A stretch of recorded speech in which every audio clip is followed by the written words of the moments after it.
Hello, hi guys. Magandang hapon sa inyo lahat.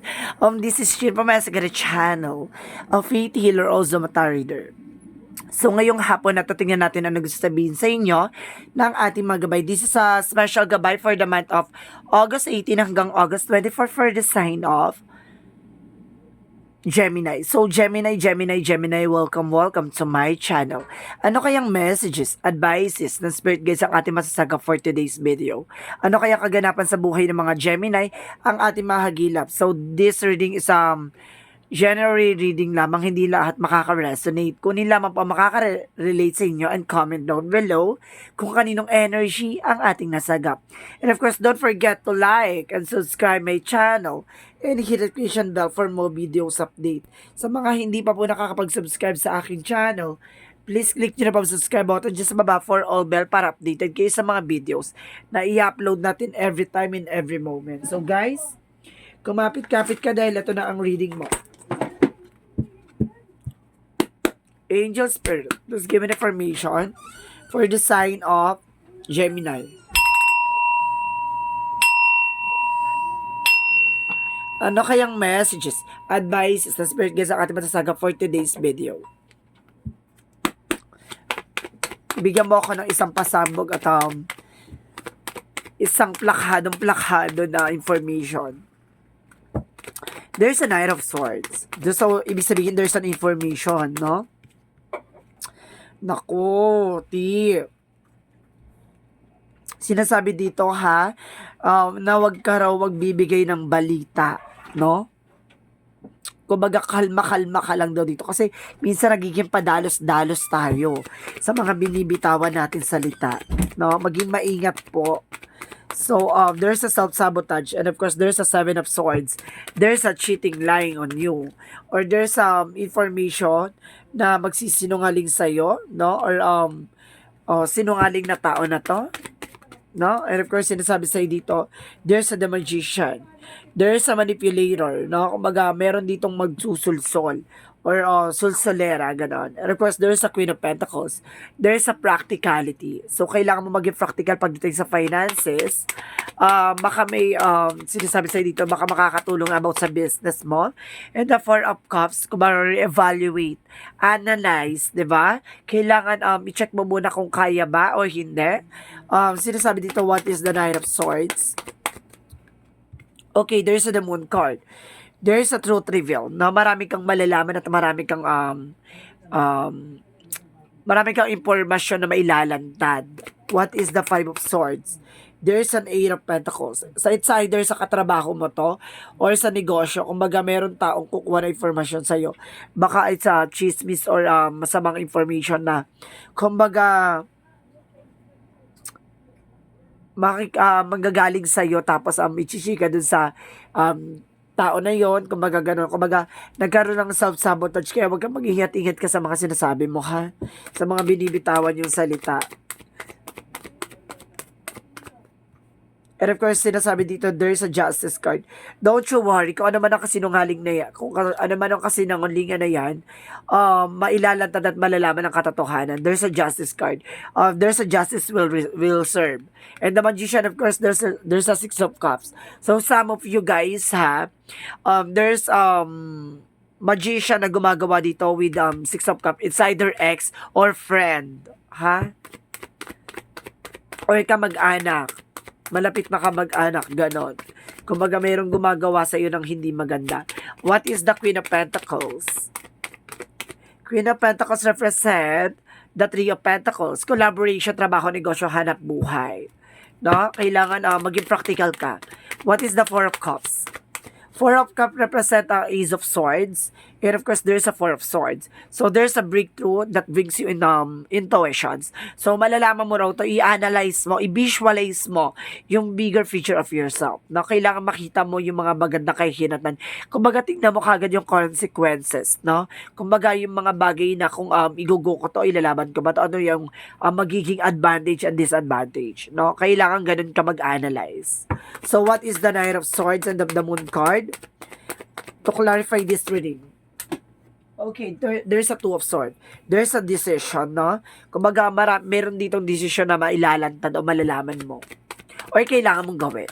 What is the Five of Swords and the Eight of Pentacles? There's a Queen of Cups and the Page of Pentacles. There's a healing for manifestation. Kumbaga, magkakaroon ka ng healing dito na, kumbaga, ngayon natauhan ka na, nalaman mo na ganun ganyan. Kumbaga, ngayon aware ka na. No? Hindi ka na basta-basta magpapadala sa mga chismis na yan. What is the Seven of Swords and the Justice card? Kumbaga, there's a Queen of Swords. There's an information, no? Kumbaga, malalaman mo to at may lalantad naman yan ng katotohanan. Kumbaga, sinasabi sa'yo dito na bibigyan ka dito ng kaliwanagan. Kumbaga, ngayon natauhan ka na hindi basta-basta pala dapat nagsasalita ng mga ganon. Kumbaga, dapat aware ka sa mga words mo, sorry. What is the Magician, the Six of Cups? There's an Eight of Wands. There's some messages, movement, trouble, communications, past communication. Kumbaga, maraming paggalaw ng baso. Ngayon, kumbaga, ngayon na dumadalo yung mga gandang eksena sa'yo. No? Kumbaga, nagkaroon ng what is additional messages dito? Parang gusto ko i-clear out to. Okay, there's a Page of Cups, intuition. No? Kumbaga, dito binibigyan ka na ng messages by intuition na maunawaan mo kung ano nangyayari sa'yo behind your back. Kung bakit ganito nangyayari or about saan ba to? Alam mo, pinanghuhugutan ng magician na to. Okay, kailangan mo maging malakas sa loob at maging malakas sa pakiramdam mo. No, maraming traitor daw sa paligid mo. Maging maingat ka at maging ka dito. Kumbaga, maniwala ka sa gut feeling mo, yung vibration mo na parang may nasa-sense ako, plastic ka. Ganon. Kumbaga, may ganong eksena. What is the Queen of Pentacles and the Three of Pentacles? Okay, there's a King of Cups. There's a devoted and supportive person. Kung it's either katrabaho mo to or itong tao na to ay kumbaga meron kayong commitment, no? Or partnership. What is the Four of Cups? And of course, there's a Four of Swords and of course the Ace of Swords. Give me an information to clarify. Get more information to clarify, Angel Spirit. Okay. There is a Three of Wands, no? There is a waiting for a ship or there's a waiting for a result, no? Mayroon ditong inaantay na resulta. So sinasabi sa dito na kumbaga have patient, no? Kumbaga kalma ka lang. Kailangan mo i-analyze, i-visualize or lahat ng mga analyzation and of course kumbaga kailangan galingan mo sa pagsaliksik, no, ng mga bagay-bagay bago ka mag-take ng actions. What is the outcome? What is the total outcome? Ang total outcome daw is the Ten of Pentacles. There's a long-term success and long-term investment. Mukhang mamamayag pag na-about sa finances sa'yo, no? Ibig sabihin nito, kumbaga, sa lahat ng pinagdaanan mo na to, kumbaga, this is your harvest time. Pay off. No? And of course, there's a high priestess. There's a blessing disguise happen. Kumbaga, itong nangyaring kasaganahan sa'yo, kaakibat kasi ng mga bagay na nangyari sa nakaraan, ito yung harvest time. No? Kumbaga, dati kasi, nabudol ka, nasulsulan ka, tawag ito, napagbintangan or something na parang naipit ka sa situations, no? Kumbaga sinasabi, kumbaga lahat ng bagay na yan natutunan mo at ngayon kumbaga dinadala mo na yan in the near future. Kumbaga ngayon parang salang-sala mo na yung mga taong pagkakatiwalaan mo. There's a long-term success and long-term investment that brings you unexpected windfall, no? Kumbaga ito kumbaga deserve mong maranasan yan. So, what is additional messages for this love oracle card? There's a Cupid arrow. Oh, have faith. Love is coming. Parating na raw ang love life. And of course, sinasabi dito, sunglasses, watching walls. My goodness. Meron daw nag-i-stalk sa'yo, no? Kumbaga sinasabi sa'yo dito na mag-ingat ka kasi have faith, love is coming, no? Parating na raw ang love life sa'yo. What is chakra? What is the chakra? Kasi insecurities, yan yung kailangan mo pang ha? Alisin sa'yo, i-release yung insecurities mo.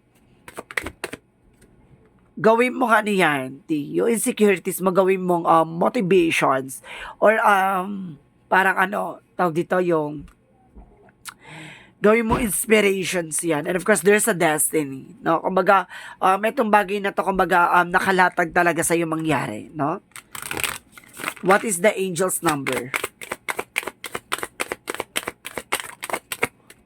Angel's number is a 4. I am stable. So, ibig sabihin dito, you're bring stability and rationality to any situation. You are the rock, and you have a hard work and perseverance make you an independable friend, partner, and colleague. Ibig sabihin dito, kumbaga matyaga ka sa mga bagay-bagay na nasa paligid mo. Kumbaga, may mga pinagdadaanan ka pero talagang pinagtsatsagaan mo matapos. At pinagtsatsagaan mong mapagtagumpayan. No? Kumbaga yun yung nagdala ng stability sa'yo. Kasi napaka-consistency mo sa mga bagay-bagay. It's a good part. Eh, yan ang pinaka-road to success mo. What is the Jesus loving quotes? What is the Jesus loving quotes? Okay, sinasabi dito, what things soever you desire when you pray, believe in that you receive them, and you shall receive them. Ibig sabihin dito, yung mga bagay daw na pinapangarap mo, yung mga bagay na gusto mong makuha, no? Yung mga bagay na pinagdarasal mo, matatanggap mo yan, no? Sinasabi sa iyo, matatanggap mo yan at matatanggap mo yan ayon sa kalooban ng Diyos. So what is additional messages?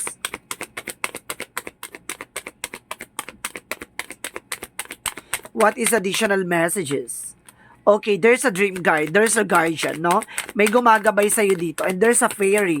Enjoyin mo lang daw yung mga bagay na nangyayari sa'yo. And of course, there's a lucid dream by awareness. Maging maingat, no?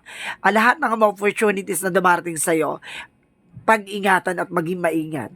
No? Mapagmatsyag. What is Archangel Michael messages? And a new beginning and fresh start, no? Magkakaroon ka ng panibagong simula at panibagong pag-asa, no? And of course, you are on the right path. No? Nasa tamang direction ka, nasa tamang eksena ka.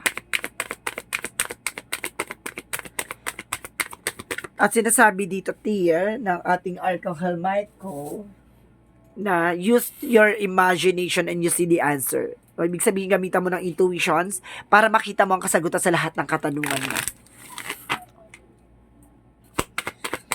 What is the energy? Energy is first chakra Archangel Michael for protection.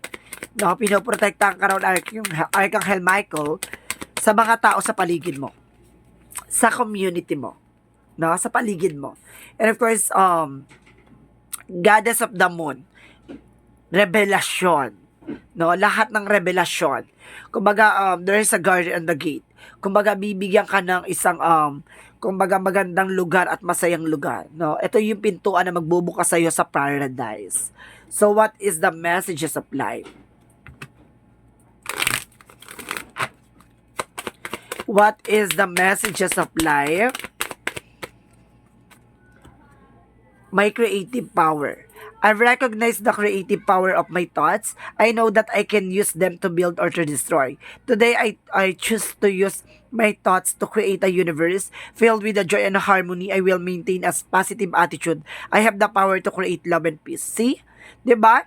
Ikaw yung makakapag-create ng mga bagay na kumbaga makakasira at makakapagbuo sa iyo. No, kumbaga yung mga thoughts, yung mga words, no, yung mga salita at yung mga matalinhaga or yung mga perspective o pananaw mo na yan na kumbaga ikaw ang magbubukas, ikaw ang magbubuo, no, ng sarili mong pahina. Ikaw ang maglalagay sa iyo sa magandang kahihinatnan at pangit na kahihinatnan. So, ibig sabihin dito, ikaw ang magdidikta ng buhay mo. Ikaw ang magdidikta ng kapalaran mo at ikaw ang maglalagay sa iyo kung saan ka nararapat, no? Kumbaga, ipagdarasal lang natin na ilayo ka sa masama at ilayo ka sa mga tukso at anumang masamang eksena.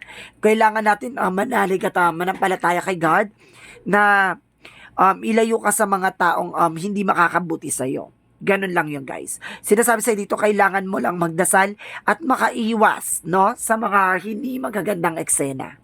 So, guys, this reading is special gabay for the month of August 18 hanggang August 24 for the sign of Gemini. This reading is a general reading lamang, hindi lahat makaka-resonate. Kung hindi lamang po makaka-relate sa inyo, and comment down below kung kaninong energy ang ating nasagap. Maraming salamat, guys, and see you in the next video. Bye-bye and babush!